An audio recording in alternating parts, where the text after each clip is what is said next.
ሰላም እንዴት ናችሁ? ሁሉም የዲስክ መንሸራተት ቀዶ ሕክምና ያስፈልገዋል? የዲስክ መንሸራተት ካለባቸው ሰዎች ውስጥ 80 እስከ 90% የሚሆነው በመድኃኒት ብቻ መታከም ይችላል፣ ወይም ደግሞ መድኃኒትና ሌሎች ሕክምናዎች መታከም ይችላል። ከነዚህም ውስጥ 10 እስከ 20% የሚሆኑት ብቻ ናቸው ቀዶ ሕክምና የሚያስፈልጋቸው። ስለዚህ ሁሉም የዲስክ መንሸራተት በቀዶ ሕክምና አይታከምም ማለት ነው።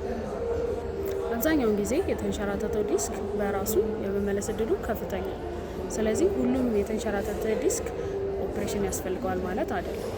ግን አንዳንድ ምልክቶች ሲኖሩ፣ ለምሳሌ የሰውነት መስነፍ፣ ከፍተኛ የሆነ የወገብ ወይም ደግሞ የአንገት ህመም፣ ወደ እጅ ወደ እግር የሚሄድ ህመም፣ የዕለት ተዕለት እንቅስቃሴያችንን የሚገድብ ከሆነ፣ ያለው ህመም ደግሞ የተባባሰ ከመጣ እና መራመድ ከከለከለን ቀዶ ሕክምና ሊያስፈልግ ይችላል።